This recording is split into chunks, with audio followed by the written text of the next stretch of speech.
Matuto sa nakaraan, bawat pangyayari. Hello po, pwede po kayo ma-interview? Sure po.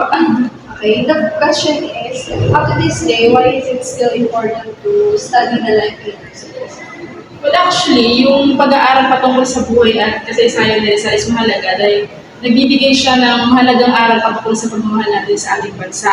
Tsaka nagbibigay din siya ng pag-asa at pagbabago at para na rin sa pag-unlad ng pamamayang Pilipino. Also, yung mga ideya niya tsaka prinsipyo ay patuloy na naging inspirasyon sa makabagong henerasyon natin ngayon. Yun lang. Thank you po. Matuto sa nakaraan. Pwede po ba kayo ma-interview? Sige lang. Ang question mo, up to this day, why is it still important to study the life and works of the I think it is still important kasi yung life and works ni Rizal, yung mga ideas at words niya nakaka-inspire sa nation natin. For example, yung dalawang gawa niya, no, which is yung Nolly pati yung NCP. Na-inspire niya yung mga Filipinos noon before na lumaban para sa kanilang bansa. Tapos yung isa niya pang quote na, pen is mightier than sword. Na ibig sabihin na mas powerful ang mga gawa niya before kaysa sa mga weapons noon.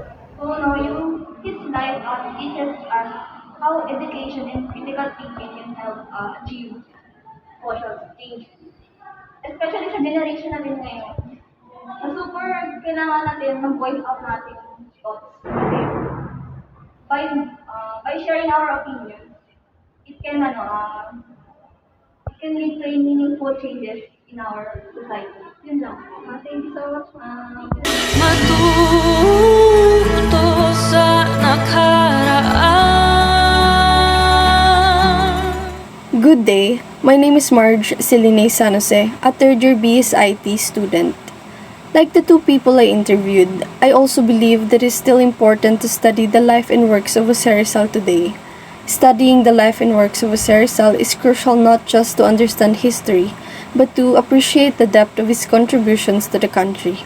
Rizal's writings give us insight into the struggles of Filipinos before independence, revealing the harsh realities they faced. His love for the country and his willingness to sacrifice his life for it's a heroic act that continues to inspire by studying his life. We gain a deeper understanding of Rizal's role in the Filipino struggle for freedom, justice, and rights. It inspires me to always stand up for what I believe is right and to fight for my freedom and justice. I should not let others dictate what I should or should not do. Rizal's work also encourages us to use the power of writing as a tool for change, demonstrating the revolutions aren't just fought with weapons but with words as well. It makes me realize that not everything can be solved through physical force.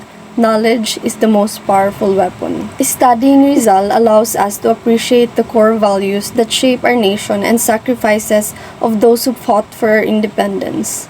Learning about Rizal goes beyond simply following a requirement. It's about recognizing and respecting the significant role he played in our country's history.